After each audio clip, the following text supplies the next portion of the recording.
I wanted to kill my own son. I tricked him into going hiking with me, then deliberately lagged behind. All it would take was one push, and he'd fall off the cliff, dozens of meters down. But inside, I was torn. A few times I reached out my hand, only to pull it back. The last time, I even touched his backpack. But when it came time to actually push, I just couldn't do it. After struggling with myself, I made up my mind again, only for him to suddenly turn around.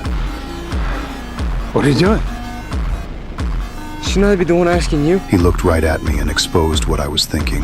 He knew his secret had already been discovered. Just a few days earlier, I had found a notebook in his room. I only wanted to understand what was on his mind, but what I read left me shaken. He had been planning to kill his entire class, writing out the steps in detail. I had always thought he was just a little odd, never realizing he was this far gone. As I sat there trembling over what I'd read, my wife burst into the room and started yelling at me. The neighbor's dog had gone missing, and she thought I was accusing our son. She told me I should be more understanding instead of always being suspicious. I didn't argue back.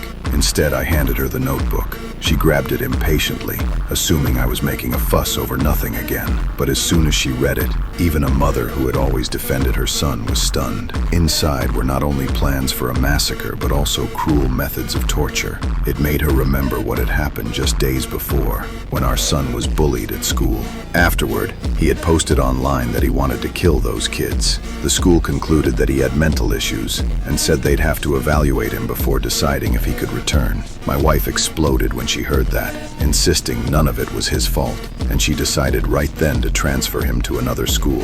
But now, after seeing the notebook, she started to tremble. Finally, she collapsed into my arms and sobbed. Oh, God. Oh, God, I'm so sorry. No. I'm so sorry.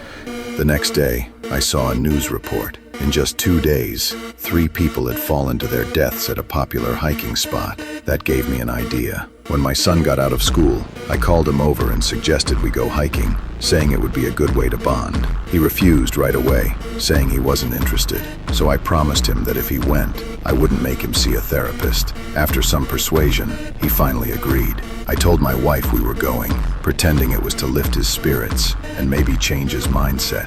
She was thrilled, but only I knew the truth. My son wasn't coming back. The next morning, we arrived at the hiking trail. I pretended to take a phone call so I could fall behind, then followed him quietly. The cliff ahead was high enough to guarantee death.